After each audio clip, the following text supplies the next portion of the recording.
نے پھر حضرت موسیٰ علیہ السلام دی بارگاہ عرض کی کہ تسی اس گاں دے اوصاف پوچھو، اودیاں صفتاں پوچھو بھی اودے اندر کی صفت ہونی چاہیے ہے جڑی اسی ذبح کرنی ہے۔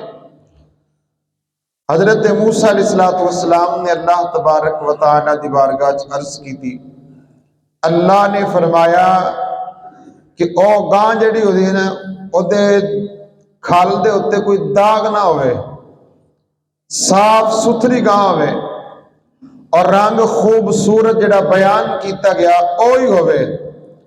اور پھر اللہ وحدہ لا شریک نے ارشاد فرمایا کہ اے ایسی گاں ہوئے جن نے کدے کسے فصل نو پانی نہ دیتا ہوئے، یا جن نے کدے کسے کھیتی باڑی دے کام تے ٹائم تے کام نہ آئی ہوئے، جنہیں ایسے حال جوڑ لینے ہیں اس طرح پانی دین واسطے پچھلے دور دے اندر جانوراں نو استعمال کیتا جاندہ سی۔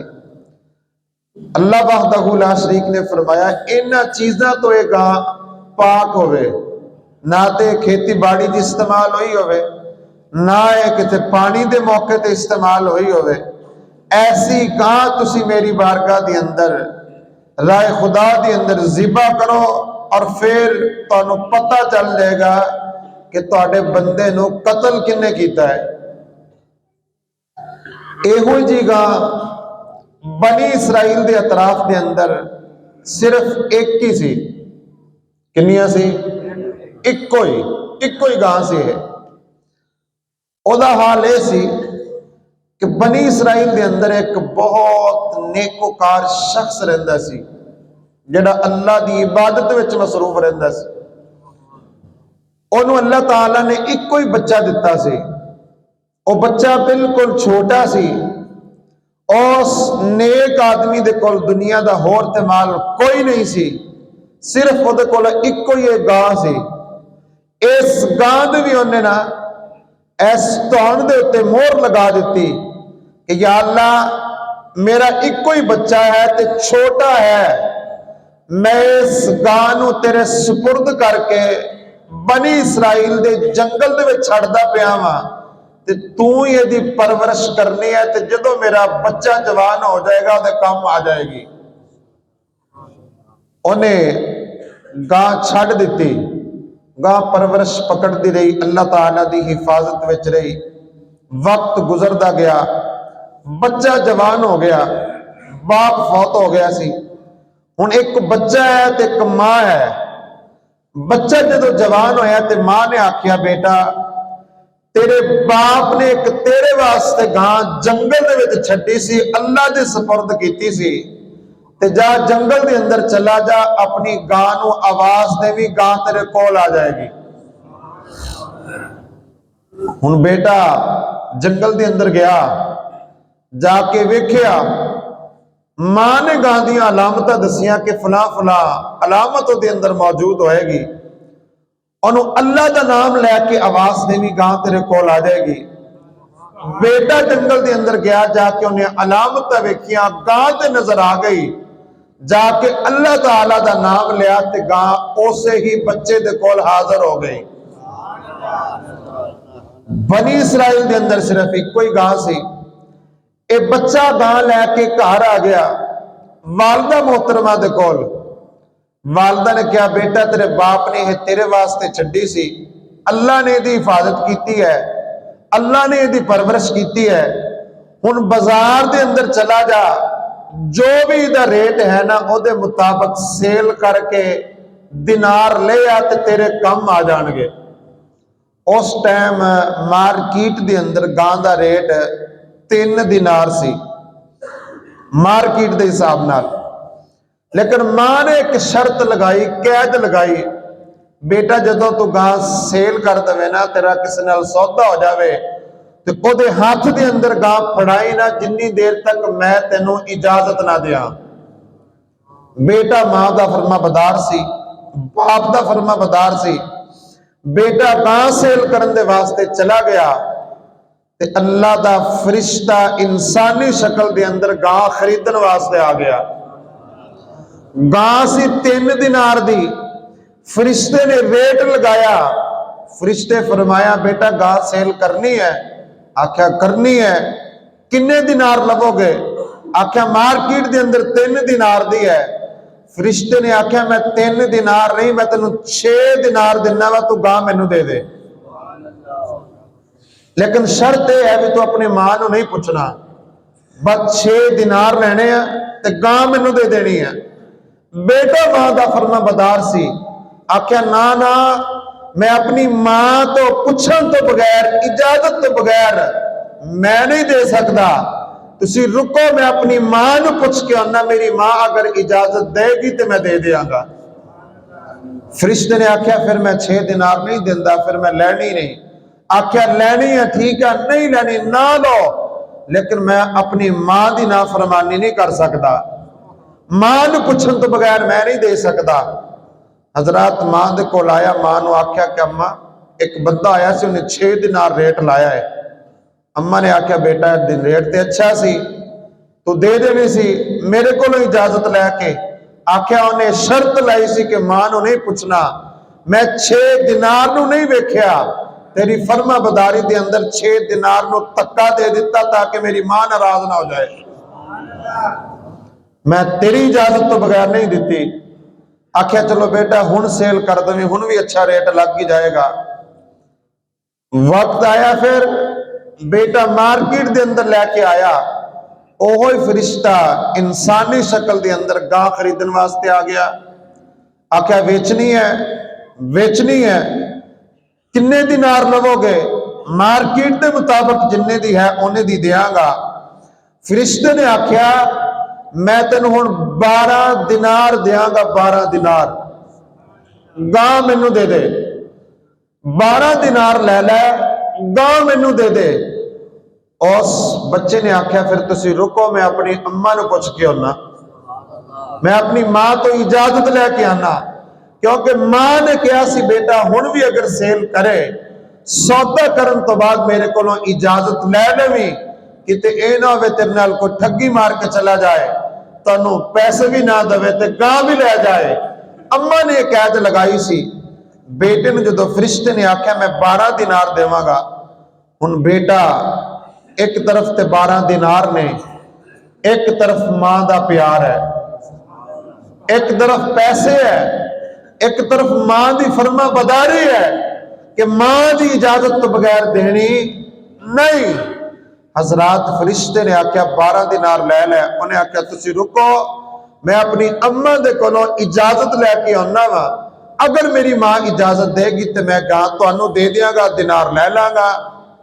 फरिश्ते ने फिर ओही कैद लगाई, आख्या ना, ये मेरी भी शर्त है कि मां नू नहीं पूछना, मां की इजाजत तो बगैर दे अगर देना वा तां। उन्हें आख्या मैं फिर पैसे नू नहीं वेखांगा, अपनी मां दे अदब और एहतराम नू वेख के पैसे नू ठोकर मार दी। फरमाया मां की इजाजत तो बगैर मैं नहीं दे सकता।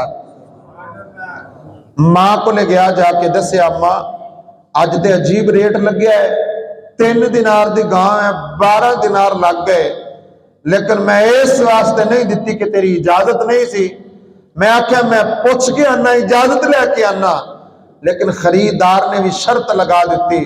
उन्हें आख्या अम्मा नू नहीं पूछना, लेकिन मैं पैसे नू ठोकर मार दी, तेरे प्यार नू ठोकर नहीं मारी, तेरी इजाजत तो बगैर मैं गां नहीं दी।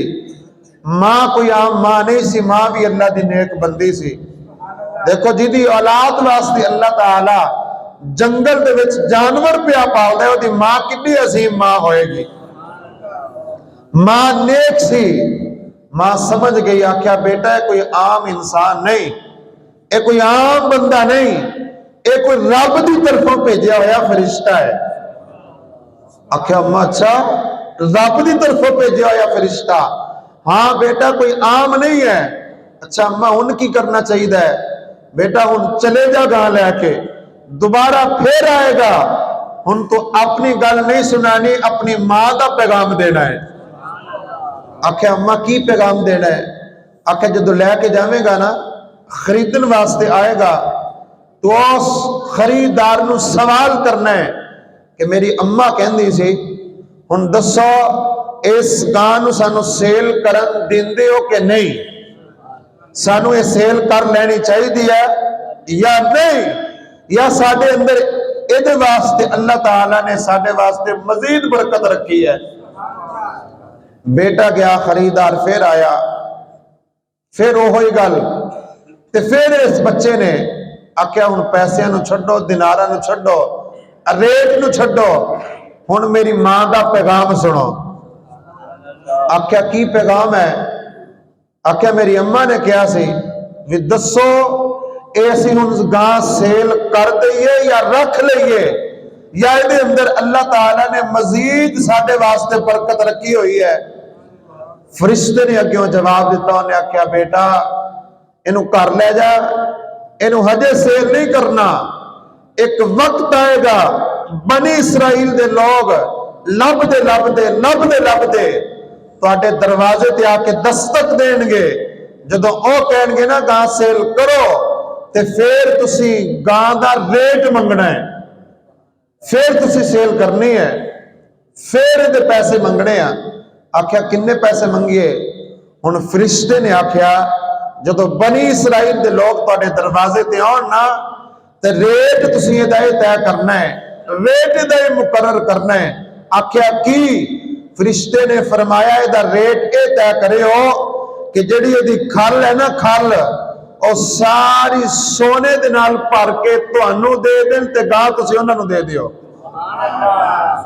ساری کھل دی سونے دے نال بھر کے تانوں دین، اے ریٹ دا مقرر کرنا ہے، دا ریٹ طے کرنا ہے۔ حضرات ہویا انجی، چونکہ وہ ایک ہی گاں سی بنی اسرائیل دے اندر، قرآن پاک دے اندر موجود ہے کہ وہ لب دے اس یتیم بچے دے دروازے تے آ گئے، دروازہ کٹکٹایا، بچہ باہر نکلیا، آخیا گاں تواڈے کول پتہ لگیا ہے؟ جی ہے، سیل کر دے ہو؟ آخیا کرنے ہاں، دکھاؤ، دکھائی گئی۔ جس گاں دا اللہ نے قرآن چ حکم فرمایا سی کہ نہ بڈھی ہوئے، نہ کم عمر ہوئے، نہ دے جسم تے کوئی داغ ہوئے، رنگ بھی خوبصورت ہوئے، اور کھیتی باڑی دے اندر استعمال بھی نہ ہوئی ہوئے، اے ساریاں خوبیاں اس یتیم بچے دی گاں دے اندر پائیاں گئیاں نے۔ آخیا سیل کر دے ہو؟ کرنی ہے، کنے پیسے؟ آخیا ادو سیل کریں گے جدو تسی یہ کھل بھر کے سانو سونے دے نال دیو گے۔ وہ تو بڑے امیر ترین شخص نو قتل کیتا گیا سی، وہ دی جائیداد ہی بڑی سی، وہ دی بہت زیادہ جائیداد سی، اور قتل بھی اسے واسطے کیتا گیا سی کہ جدو اے مر جائے گا، قتل ہو جائے گا، یہ دی جائیداد جڑی ہے وہ ساڈے نام لگ جائے گی۔ قتل کرنے والے دا ارادہ بھی یہ ہوئی سی۔ القصہ مختصر، انہوں نے آخیا ٹھیک ہے، اسی سونے دے نال بھر کے کھل تینوں دے دیاں گے، گاں سانوں دے دے۔ آخیا کوئی گواہ لے کے آؤ، کوئی ضمانتی لے کے آؤ۔ ایک قوم پھر اللہ دے نبی حضرت موسیٰ علیہ السلام دے کول گئی، آخیا سانوں گاں مل گئی ہے لیکن ضمانتی مانگ دے ہے۔ ضمانتی بھی کوئی عام نہیں مانگ دے ہو، کہندے اللہ دے نبی نو لے کے آؤ۔ حضرت موسیٰ علیہ السلام نو لے کے گئے، انہوں نے ضمانت دیتی، بچے نے گاں انہوں نے دیتی۔ یا اللہ ہن کی کرنے ہیں گاں دا؟ حضرت موسیٰ علیہ السلام نو آکن لگے گاں نو ذبح کرن تو بعد کی کرنا ہے؟ پتہ کیویں لگے گا کہ ساڈا بندہ کنے قتل کیتا ہے؟ اللہ تعالیٰ دی حکمت دیکھو، اج تے مشینری بندے نے اج تیار کیتی ہے، ٹیکنالوجی دے دور دے اندر، سائنس دے دور دے اندر، اور یہ ذہن بھی اللہ تعالیٰ نے ہی عطا کیتا ہے۔ اللہ دا نظام دیکھو، قوم بنی اسرائیل دا واقعہ خدا بیان کر رہا ہے قرآن دے اندر۔ اللہ نے فرمایا اے لوگو اس گاں نو ذبح کرن تو بعد نا اس گاں دا حصہ جیڑا بندہ قتل کیتا گیا ہے، ماریا گیا ہے، اس بندے دے نال گاں دا گوشت لائیو، اس گاں دا حصہ لائیو، بندہ زندہ ہو کے آپ ہی دسے گا میں نے قتل کنے کیتا ہے۔ ایتے سائنس نے اج ٹیکنالوجی کڈی ہے نا کہ بندے دے نال مشین لگائی جاندی، پتہ لگ جاندی جیب دے اندر کوئی خطرناک چیز تے نہیں، اور پھر پتہ لگ جاتا ہے، پھر بندے نو اگے کل دیتا جاتا ہے۔ لیکن میرے رب دی سائنس دیکھو، آج تو کئی 100 سال پہلے اللہ وحدہ لا شریک نے جانور دے گوشت نو بندے دے جسم دے نال لا کے نالے زندہ بھی کر چھڈیا تے نالے انہیں دس بھی دیتا بھی قتل کنے کیتا ہے۔ جڑا رب گاں دا گوشت لان تو بعد بندے نو زندہ کر سکتا ہے اور بندہ بعد دے اندر کلام کر کے دس بھی سکتا ہے کہ میں نو قتل کنے کیتا سی، او میرا رب مارن تو بعد کل قیامت والے دن ساری مخلوق نو میدان محشر دے اندر جمع کر کے پوچھ بھی سکتا ہے کہ اے میرے بندے میں تینو زندگی دیتی سی، دس کیویں گزاری ہے۔ میدان محشر لگ گیا ہوئے گا، روزے محشر ہوئے گا، اللہ سامنے کھڑا کر کے پوچھ بھی سکتا ہے کہ نماز پڑھی ہے کہ نہیں، زکوٰۃ دیتی ہے کہ نہیں، یتیم نال پیار کیتا ہے کہ نہیں، یتیم دا مال ہڑپ پتہ نہیں کر گیا۔ دیکھو یتیم دے مال دی اللہ نے جنگل وچ کیویں حفاظت کیتی ہے۔ اللہ تعالیٰ نے اس نوجوان نو پھر اس سونے دے نال پری ہوئی کھل جڑی ملی سی اے دے نال مالا مال کر چھڈیا۔ پتہ لگا ماں باپ نیک ہوئے، اللہ دنیا دا مال ضائع نہیں ہون دیندا، کل قیامت والے دن بندے نو کیویں ضائع ہون دے گا۔ اللہ تعالیٰ